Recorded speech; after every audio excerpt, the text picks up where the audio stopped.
Bonjour, ici Patrick Boutin, le site mémoirefacile.com. Aujourd'hui, j'ai la chance d'être en compagnie Olivier Lejeune, nommé Monsieur Mémoire Chemise. Oui, mais parce que depuis tout petit, mais Patrick connaît la méthode puisqu'il l'a pratique lui-même. On a échangé, on s'est rencontrés par mail, par sympathie. Et adorable, il m'a demandé d'être le parrain même de son site au début. Donc voilà, donc depuis l'âge de 7-8 ans, je travaille les méthodes mnémotechniques. Et donc j'ai écrit 2 bouquins chez Hachette, Mémoire d'éléphant et Mémoire au top, qui c'est exactement sur 2 fois 100 pages, c'est les mêmes choses, avec des exemples différents. Voilà, donc amusez-vous, hein, c'est ce que tu dis à tes élèves aussi. Il faut apprendre en s'amusant. Et puis s'il y avait 2 mots à retenir, les 2 seuls mots qu'il faut retenir de notre petite mémoire, c'est visualiser. Faites toujours des images des choses que vous voulez retenir et associer à des choses que vous avez déjà envie. Donc voilà, c'est comme la méthode, c'est comme un crochet dans un mur, vous mettez un piton et après vous accrochez la nouvelle connaissance. Voilà, c'est tout. D'où l'origine du domaine mémoirefacile.com, qui vient du livre d'Olivier, Mémoire d'éléphant, une citation qui a une mémoire plus performante vous rendra la vie plus facile. Ah oui, oui, oui. Bonne mémoire dans la vie quotidienne. Alors, nous allons nous retrouver d'ici quelques semaines à Saint-Malo, lors du congrès de la mémoire, le 3e. Je voudrais savoir qu'est-ce que tu penses de cette organisation, organiser un congrès de la mémoire en France. C'est génial, vous êtes des précurseurs et vous allez faire des petits, vous allez faire des émules parce que la mémoire devient vraiment quelque chose de préoccupant. Dès qu'on prend un petit peu d'âge, le nombre de personnes qui disent « Oh, j'ai plus de mémoire, oh, mais à mon âge », les gens qui font je dirais, un complexe de l'âge. Non, il n'y a pas d'âge pour la mémoire, jusqu'au bout. Vous devez travailler vos neurones. Voilà, vous allez, tous les jours, on devrait apprendre des choses nouvelles. Et puis comment adapter cette méthode pour retenir des numéros de téléphone. Vous savez qu'à cause de ces satanés portables, à cause de ces appareils, ces calculettes, les gens font de moins en moins travailler leur cerveau. Il y a 2 personnes sur 10 qui ne connaissent pas leur propre numéro de téléphone et qui sont obligés de regarder. C'est horrible. Il y a 50 ans, tout le monde connaissait 150 numéros de téléphone. Donc voilà, il faut vraiment ne pas lâcher prise. Et puis ça procure des joies, des satisfactions, des petites victoires quotidiennes.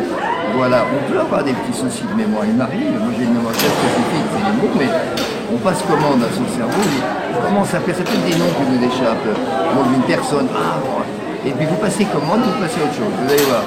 Un quart d'heure après, on va sonner l'un des... Oui, mais voilà, et ça va sortir, hein, ça t'arrive aussi. Bien sûr, et si je me souviens bien, Olivier, cette passion dans la mémoire, elle te vient de l'âge de 10 ans de ta grand-mère. Oh là là. Ta grand-mère, peut-être qui t'a fourni un livre spécifique. Oui, bravo, écoutez, il a une bonne mémoire, hein, Patrick. Oui, je suis tombé sur un livre de magie. Ma grand-mère me faisait venir à la fin des repas de famille, elle disait « Olivier va nous faire son numéro de mémoire ». Et en fait, ça consistait à prendre, à l'époque, 50, 80, 100 mots qu'on numérotait de 1 à 100, les restituer dans l'ordre, après dans le sens inverse, comme le mot 28, mot 59, mot 85, et instantanément. Et les gens disaient, c'est un surdoué, c'est un génie. Pas du tout. Je l'ai appris à mes enfants, maintenant je l'ai appris à mes petits-enfants, ça y est, c'est transmis. Voilà, j'ai une école depuis 20 ans en Suisse, j'apprends également, et puis après donc, ce bouquin, mais je n'ai fait que reprendre une méthode ancienne, une méthode grecque. Les Romains le faisaient, il y avait des professeurs de mémoire au Moyen-Âge. Et en fait, maintenant, on n'apprend plus à apprendre. Donc c'est peut-être notre rôle d'apprendre à apprendre, d'apprendre intelligemment. En fait, j'ai mon fils qui travaille à Genève et on ne sera pas loin, j'ai l'occasion de le voir. Avec plaisir, avec plaisir. Alors si on peut donner un petit conseil, tu peux donner par rapport à la préservation de la santé mentale, liée surtout au lien social et à l'estime de soi. Qu'est-ce que tu pourrais suggérer comme conseil? C'est ce que je disais, tous les jours, on devrait... tous les jours, on apprend une ou 2 petites choses. Un numéro de téléphone, un petit poème de 4-5 vers où on continue d'apprendre une poésie. Voilà, pour entretenir les neurones et surtout de ne pas laisser, de ne pas me jeter pavillon. Ayez confiance en vous. En fait, la mémoire, elle est inépuisable. C'est un muscle inépuisable.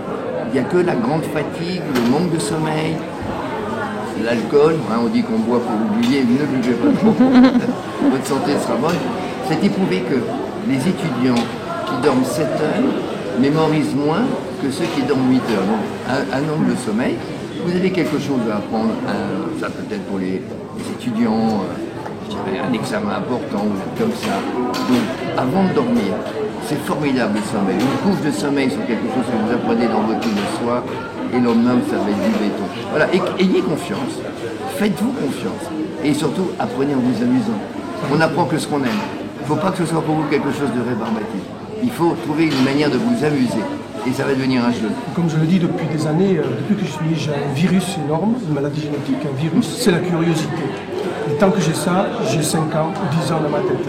C'est l'essentiel de la philosophie, la curiosité. Les scénettes, c'est important dans la tête de créer des scénettes. Bon, je ne parlerai pas du numéro de téléphone d'Olivier, mais ça commence par un singe et ça finit par une vache, pour moi sur scène. Mais c'est comme ça. Alors, j'aimerais bien que tu dises quelques mots pour les résidents. J'ai fait quelques conférences maintenant pour les résidents seniors. Ils vont être en face. Quelques mots à ces résidents, ces seniors de 60 ans, qui s'ennuient déjà, comme ça doit être, et qui par la mémoire, par des activités diverses, vont pouvoir préserver cette santé mentale. On le dit toujours, en effet. Jouer aux cartes, jouer au bridge, jouer au Scrabble, entretenir votre mémoire, développer-la, et ça va être une vraie joie, des vraies petites victoires quotidiennes. Ne jetez pas l'éponge. Que penses-tu des ateliers mémoire? Ce que j'ai mis en place pour moi. Mais c'est merveilleux. Il y a le training pour le corps, il y a le training pour le cerveau. Et j'ai beaucoup travaillé aussi conjointement avec la clinique du cerveau à Paris, rue Royale, Monique Leponcin qui dirige cette clinique du cerveau. Eh bien, malheureusement, il n'y a pas de traitement contre Alzheimer. Mais ça a été révélé et prouvé que toutes les personnes qui travaillent régulièrement leur cerveau, si hélas, il y avait une dégénérescence programmée, eh ben, la dégénérescence serait plus lente. Tu sais que, vous voyez, par exemple, elle dit, les médecins disent ne regardez pas Plus belle la vie. Je suis désolé pour François, j'adore Plus belle la vie, on va proposer de tourner dedans, mais le cerveau a besoin de choses structurées, de choses établies, un début, une fin, et que toutes ces séries, Les Feux de l'amour, Santa Barbara, qui n'arrêtent jamais, c'est pas bon, ça lessive le cerveau. Donc voilà, faites-vous confiance, faites-vous des repères, construisez votre mémoire. Bien, je te remercie Olivier. Je me rappelle d'un film, Cortex. Cortex, et une différence avec ton prochain film qui sera en janvier 2019. Oh, il sait tout, il a bien bossé. Voilà. J'ai eu la chance d'avoir 12 jours de tournage dans le film qui va sortir, produit par Gaumont le 9 janvier 2019. Edmond, en effet, d'Alexis Michalik, tiré de la pièce à grand succès qui est depuis 3 ans, qui est Triomphe à Paris. Je joue un personnage qui s'appelle Le Vieux Cabot. Voilà, c'est un personnage un peu en pointillé. Et Cortex, je joue un malade d'Alzheimer. C'est quand même un comble. Hein. Bon, eh bien, je te remercie Olivier pour cet entretien. De rien, mon Patrick. Pour moi. Et puis surtout, alors, je me réjouis de retrouver. Et puis très bientôt au congrès de la mémoire à Saint-Malo. Je viens le samedi 6 octobre. Alors rendez-vous le samedi 6 octobre à Saint-Malo. Au revoir tous.